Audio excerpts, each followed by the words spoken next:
Bonjour à tous, merci de nous retrouver aujourd'hui pour un podcast un peu spécial. L'équipe de pilotage du forum de Quelle écologie l'humanité a-t-elle besoin, qui se tiendra le 18 avril 2024 à Marseille, a été invitée par la journaliste Marine Samzin sur la radio RCF pour présenter l'événement.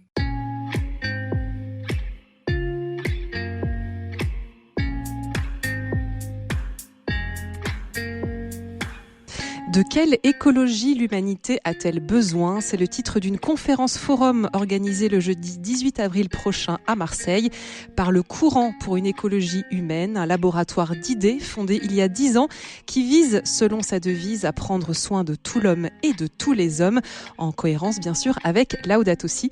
Explication avec mes invités du jour. Marine Samzin, comme une planète, Dialogue RCF. Bonjour et bienvenue dans cette émission. J'accueille aujourd'hui 3 invités. Tout d'abord, Blandine Arvis, bonjour. Bonjour Marine. J'accueille Baptiste Derville également, bonjour. Bonjour Marine. Et Audrey Destremo, bonjour. Bonjour Marine. Alors vous êtes tous les 3 bénévoles, organisateurs de cette conférence. De quelle écologie l'humanité a-t-elle besoin ? Avant de rentrer un peu plus dans le détail de cette conférence, peut-être revenir sur ce laboratoire d'idées que je présentais en introduction, ce courant pour une écologie humaine. Baptiste, est-ce que vous pouvez nous en dire quelques mots ? Quand et dans quelles conditions a-t-il été créé ? Oui, le courant est né il y a 10 ans maintenant par 3 personnes qui se sont rencontrées de manière un peu fortuite et qui sont de différentes disciplines. Qu'on appelle donc co-initiateurs du courant pour une écologie humaine. Donc, le premier, c'est Pierre-Yves Gomez qui est économiste et qui pense donc beaucoup à ces questions de marché, etc. Il y a Tugdual Derville, qui est une personnalité reconnue du monde associatif, fondateur de À Bras Ouverts. Et puis, il y a Gilles Herriard-Dubreuil, qui était un chercheur, qui est décédé l'an dernier, mais qui était un chercheur sur toutes les questions de gouvernance, suite aux questions de catastrophes naturelles, etc. Il avait beaucoup travaillé sur les territoires de Tchernobyl, donc on peut dire que c'était un expert des questions de démocratie, de commun, de démocratie locale. Voilà, ces 3 personnes se sont rencontrées et ont échangé selon leurs disciplines respectives et ont remarqué des convergences et ont donc lancé ce courant pour une écologie humaine pour essayer de trouver face à certaines impasses de nouvelles pistes. Donc les impasses, c'est les impasses de la modernité. C'est ils ont constaté des sortes d'erreurs anthropologiques qui menaient à différentes catastrophes et notamment à la catastrophe environnementale. Et donc face à cette forme d'impasse, ils ont ensemble depuis 10 ans cherché des pistes, donc exploré de manière un peu expérimentale, en faisant beaucoup des liens avec des personnes qui étaient expertes de différents sujets, au-delà de leurs expertises à eux. Et c'est un peu le thème aussi de la conférence dont on va peut-être parler, qui est de se questionner ensemble et non pas d'apprendre d'experts de manière un peu pyramidale, de chercher ensemble comment est-ce qu'on fait face à ces questions écologiques qui peuvent parfois nous angoisser ou face à une certaine complexité nous paralyser. Avant de revenir effectivement sur cette conférence et de donner la parole à Blandine et Audrey, peut-être juste un dernier mot sur les termes utilisés qui sont, je trouve, assez interpellants. Le fait que ça soit un courant, qu'est-ce qu'il y a derrière ça ? Et aussi l'écologie humaine, comment est-ce qu'on peut décrire ce terme-là ? Ouais, c'est un courant ou c'est un laboratoire d'idées ou c'est une boîte à outils. En tout cas, le principe, c'est bien que ça part de l'homme, que ça part de chaque personne, que ça part de manière un peu organique, quoi. C'est pas des gens qui ont pensé un business plan pour nous sortir d'une crise, mais c'est bien des gens qui veulent nous donner des outils ou des critères de réflexion ou des pierres d'achoppement pour pouvoir se saisir de questions qui tous nous dépassent et dont on ne voit pas la fin.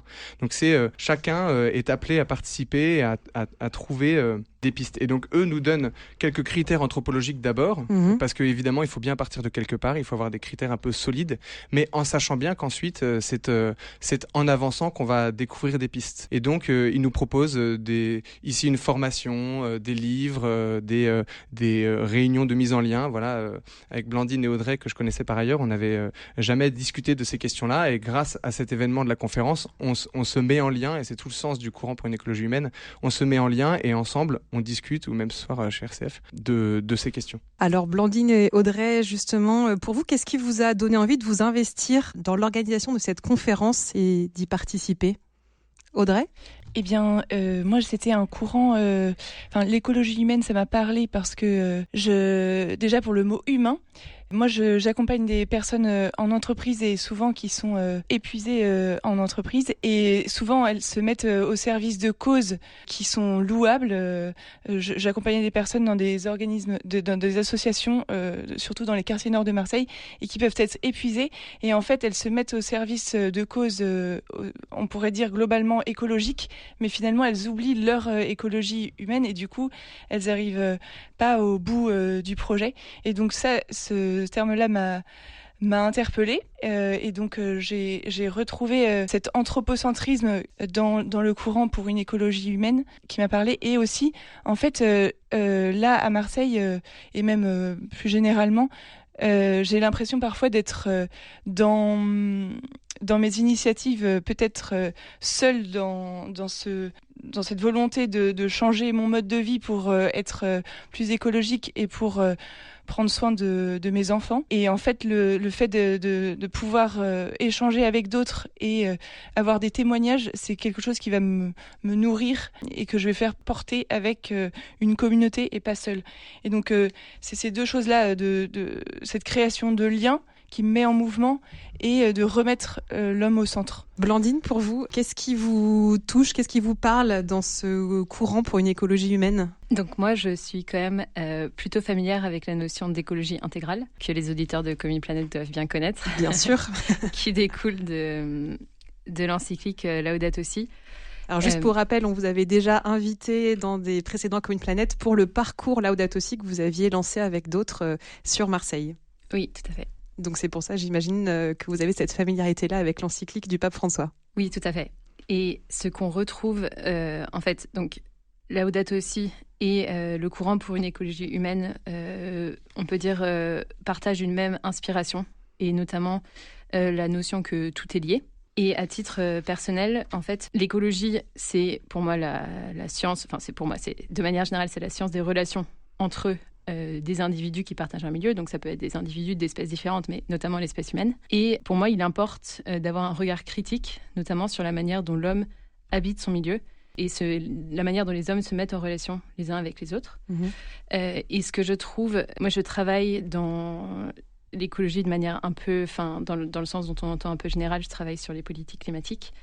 Et ce que je trouve, ce qui me tient à cœur là-dedans dans l'écologie humaine comme dans l'écologie intégrale, c'est le fait de mettre l'homme au centre, non seulement considérer l'impact que l'homme a sur la nature, mais préserver l'environnement, parce que c'est une partie fondamentale de l'homme en lui-même. Enfin, préserver l'environnement, c'est préserver l'homme, à la fois d'un point de vue assez concret, mais aussi, on va dire, d'un point de vue un peu plus philosophique, où c'est en apprenant à prendre soin de l'homme et de l'autre qu'on apprend aussi à prendre soin de la nature. Alors du coup, pour vous qui êtes une experte de Laudato Si, en quoi on pourrait dire que ce courant et Laudato Si se complètent, se prolongent, se font écho ? D'abord, le courant pour une écologie humaine prédate un petit peu Laudato Si. Oui, on peut dire que ça a été créé avant la sortie de l'encyclique. Oui, voilà. Donc c'est pour vous expliquer la cohérence un peu, qui participe d'une même idée, d'un même le prolongement d'une même idée, en tout cas d'un même ressenti que le monde est en crise et que cette crise est liée, je pense, à une racine humaine et qu'il faut aussi la traiter par l'humain et pour l'humain. Je pense que on peut peut-être considérer que l'écologie intégrale est l'objectif, alors que l'écologie humaine est un chemin, une manière un peu concrète. Baptiste et Audrey en ont parlé. Ce courant a aussi pour idée de proposer, de faire connaître des initiatives concrètes pour aider chacun sur son chemin et que chacun aussi comprenne quel est son rôle sur ce chemin. Audrey ? Ce qui m'a interpellée dans le mouvement, c'est cette confiance qui est faite aux hommes. Et le fait de partir d'initiatives locales et de se dire on a des choses à apprendre de ce qui se passe localement et ça rompt avec des politiques écologiques qu'on peut avoir par ailleurs qui sont plus top-down où on a une vision globale du monde et du coup on fait descendre des solutions qui finalement collent mal à la réalité et du coup avortent un petit peu. Et là, et je trouve que moi, ce qui m'a dans ce moment et ce qui m'interpelle encore, parce que c'est pas évident pour moi de le faire, c'est de faire confiance au fait de pas tout contrôler d'un point de vue d'un sommet, quoi, et de pas tout contrôler la globalité, mais de faire confiance à cette émergence au niveau local. Et que ensuite on va être un petit peu dépassé par ces actions locales qui vont avoir un fruit qu'on ne conçoit pas encore. Et du coup, je trouve que ça rompt avec les politiques et les visions écologiques qu'on peut avoir qui sont assez déterministes, en fait. Là, on fait place à juste une confiance, mais où on va être un petit peu dépassé par le fruit. Une confiance, on pourrait dire peut-être aussi une espérance. En tout cas, par rapport à Laudato aussi, Baptiste, une différence, c'est que votre mouvement, pour le coup, il est aconfessionnel. Oui, tout à fait, il est aconfessionnel. Alors évidemment, après, on vit dans le même monde et donc on peut faire les mêmes constats et puis ouvrir des pistes qui sont similaires. C'est d'ailleurs un des rôles du courant pour une écologie humaine, c'est de faire dialoguer ensemble des personnes qui sont d'obédience entre guillemets écologique différentes, qui peuvent ne pas être d'accord sur certaines choses et puis ensuite discuter du reste. Et d'ailleurs, le courant pour une écologie humaine donne certains fondements pour la discussion. Donc par exemple, dans les 3 piliers du courant, il y a bien la bienveillance, c'est-à-dire ensemble veiller au bien et aussi estimer que quand l'autre me parle, même si je suis en désaccord, je peux faire un postulat de départ qui est que sa parole est effectivement bienveillante, même si elle peut m'irriter parce qu'on n'a pas la même compréhension de telle ou telle chose ou de tel ou tel aspect. Voilà. Et moi, je voyais quand même aussi une grosse similitude qui est effectivement le fait que l'homme soit au centre et le fait même que peut-être qu'une bonne partie des problèmes environnementaux, qui sont ceux qui mobilisent beaucoup aujourd'hui et sur lesquels on porte un regard très pointu, proviennent de violences qu'on a faites initialement à l'homme. Et que c'est peut-être un postulat de départ qui est un peu commun, qui est que le regard que je porte sur l'homme influe sur le regard que je porte sur la nature. Et en fait, comment j'utilise ou j'objectivise la nature comme une utilité pour plus d'efficacité, de progrès, etc. Donc tout le projet de la modernité avec tous les aspects techniques qu'on connaît. Ça, évidemment, on peut faire un parallèle très fort avec comment j'utilise aussi la variable humaine pour telle ou telle question de mon entreprise parce que ce sont des salariés, de l'économie de marché parce que ce sont des consommateurs, ce sont des bénéficiaires d'allocations. Voilà. Et le courant pour une écologie humaine veut bien voir l'homme dans sa globalité et ne pas le partitionner et le fractionner. Et chaque fois qu'on fractionne l'homme selon tel ou tel aspect, la réponse est nécessairement peut-être bonne pour tel aspect, mais en fait avoir des influences négatives ou des répercussions négatives sur d'autres aspects.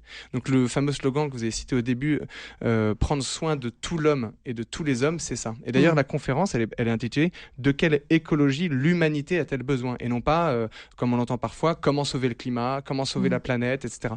Et un des 3 co-initiateurs, Gilles Dubreuil, avait écrit un petit livre qui s'appelait « De quelle agriculture les hommes ont-ils besoin ?» Et non pas de quelle agriculture la Terre a besoin. Et là, il y a une petite similitude avec le pape François. Quand le pape François parle de maisons communes, par exemple, c'est bien pour parler de ses habitants. Une maison commune qui n'aurait pas d'habitants, c'est une maison qui perd son âme. Donc on prend bien soin de la maison en fonction des besoins de l'habitant et non pas de la maison en fonction des besoins de la maison elle-même. Donc là, il y a vraiment des similitudes hyper fortes et après évidemment des influences réciproques fortes aussi. Baptiste, comment ce thème a-t-il émergé ? Comment a-t-il été trouvé ? Eh bien, il a émergé finalement de façon assez simple. C'est après 10 ans de lancement du courant pour une écologie humaine, il s'agit juste de reprendre un peu la question basique. Voilà, c'est un forum qui fait partie d'une suite logique avec l'an dernier un premier forum qui s'était intitulé « De quel numérique les hommes ont-ils besoin ?» Aujourd'hui, de quelle écologie l'humanité a-t-elle besoin ? Et tout ça, ça fait partie une suite qui est intitulée « Préparer le jour d'après ». L'idée, c'est de dire que face à cette impasse dont on parlait tout à l'heure, certains peuvent angoisser devant l'effondrement de ce qu'ils ont connu, et avec raison parfois. Et nous, on se dit que la posture d'espérance n'est pas de regarder ce qui s'effondre, mais de voir ce qu'il y a à reconstruire ensuite et de le préparer dès maintenant. Pour ça, j'ai une belle image qu'on m'avait donnée, je ne saurais pas dire la source, qui est la comparaison entre Robert Schuman et Stefan Zweig face au nazisme. Stefan Zweig, qui est un homme bon, se désespère du nazisme, lui qui est autrichien, et ne voyant pas de suite possible, désespérant, il se suicide en 1942, alors que Robert Schuman, lui, dès avant la guerre, pendant la guerre et puis après, en fait, face aux nazis, construisait le jour d'après, ne sachant pas comment les choses allaient évoluer, ne sachant pas si, évidemment, il faisait le pari d'un effondrement, mais il ne savait pas, il n'était pas certain de ça. Eh bien, il préparait le jour d'après, et effectivement, on voit les fruits aujourd'hui avec une coopération européenne, etc.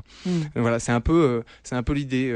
On est tous les trois jeunes, et il y a dans la jeunesse beaucoup d'angoisse vis-à-vis des questions climatiques, et à raison. Et nous, notre posture, c'est une posture d'espérance, et puis du coup d'engagement personnel, parce que dans la désespérance, il y a plus besoin d'engagement personnel. Et dans cette phrase de quelle écologie l'humanité a-t-elle besoin, Audrey, on en parlait en première partie d'émission, il y a aussi cette idée qu'elle est co-construite quelque part, cette écologie. Oui, et si je rebondis sur ce que dit Baptiste, c'est bien dans la co-construction avec d'autres, en relation avec d'autres, que je me libère de mon anxiété idéaliste de ce qu'il faudrait faire pour sauver la planète, et que je reviens dans le lien et bien ancré sur le territoire. Et du coup, je reprends confiance pour agir. Et du coup, c'est bien ça. Et d'ailleurs, c'est la particularité du format du forum qui va être organisé, c'est que c'est un échange avec à la fois des experts et aussi des acteurs du terrain marseillais, notamment dans l'eau. Et ensuite, à la fin, une proposition de dialogue entre les participants de qu'est-ce qui m'a touché, qu'est-ce que je veux faire, tiens, je rencontre ceux avec qui je suis venue à cet événement pour rebondir et agir et me rendre compte que c'est quelque chose de concret et pas seulement une injonction à l'action avec laquelle je repars comme un fardeau. Et sur lequel il va falloir que je m'y mette pour agir. Mais est-ce qu'il n'y a pas aussi, il peut peut-être y avoir une certaine peur dans une forme de dessaisissement, puisque on peut peut-être se rassurer en se disant il faut faire ci, il faut faire ça. Là, dans ce que j'entends, c'est en fait on ne sait pas ce qu'il faut faire. Est-ce que ça, c'est aussi quelque chose peut-être à dépasser pour oser se mettre à l'écoute de suggestions collectives ? Si je peux me permettre, c'est vrai que parfois, face à ma responsabilité vis-à-vis de la maison, je ne sais pas quoi faire, mais quand il s'agit juste de m'occuper de mon jardin, là, tout à coup, ma responsabilité, je la vois beaucoup plus claire, et du coup, le courage de s'engager beaucoup plus clairement aussi. C'est peut-être l'enjeu, c'est de faire ce lien entre, parfois, on a un peu des axiomes comme ça, de pensée globale, mais d'agir local, ou je ne sais plus quels sont les autres, mais... Audrey ? Et moi, je ferais le lien. Là, je travaillais dans une association qui s'appelle Massa Jobs avant, d'ailleurs, qui sera présentée pendant le forum. Et en fait, on accompagnait des personnes dans les quartiers nord vers l'emploi. À la différence de dispositifs qui pouvaient exister où on donne une méthode et on dirige des personnes vers des emplois qui pourraient, dont on dit qu'ils pourraient leur convenir à leur place.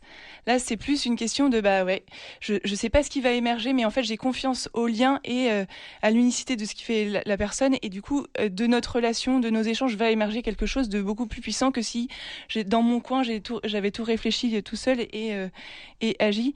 Et donc là, dans la posture d'accompagnement de Massa Jobs, c'est j'ai confiance au fait que la solution va émerger, la bonne solution adaptée à la personne et au lieu dans lequel je suis va émerger dans la personne que j'accompagne. Donc j'ai rien à lui descendre, quoi. Et en fait, je trouve qu'on prend confiance par le fruit après observé, qui est un peu au-delà de toute espérance. Que vous avez pu mesurer à Massa Jobs. Oui. Blandine, qu'est-ce que ça vous évoque de votre côté ? Oui, moi je trouve qu'il y a les deux choses qui me semblent hyper importantes, qui me parlent beaucoup dans l'écologie dont on a besoin et telle que je voudrais la voir émerger et porter. C'est d'abord cette notion dont parlaient Audrey et Baptiste, que les choses se construisent petit à petit. Et je crois que l'une des phrases qui est souvent reprise dans le courant, c'est faire les choses à la mesure de l'homme.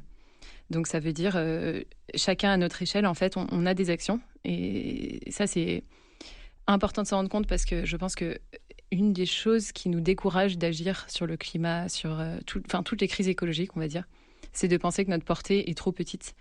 Et comme le disait Audrey, chaque petit geste, en fait, vaut plus qu'un geste qui n'est pas fait. Et donc ça, c'est une première chose. Les petites actions, chacun à sa place, chacun à sa manière. Et l'autre, c'est l'optimisme et l'espérance. Faire les choses déjà par amour. Enfin, je pense qu'il y a beaucoup de réticence aussi à l'écologie aujourd'hui parce qu'on a une écologie un peu répressive. C'est un peu l'image colportée dans les médias. Alors que l'écologie, c'est se rapprocher d'un idéal humain, enfin faire croître l'humain, à commencer par nous-mêmes. Et je pense qu'il faut qu'il y ait un optimisme derrière, une vision de quelque chose de plus beau qu'on porte. Audrey ?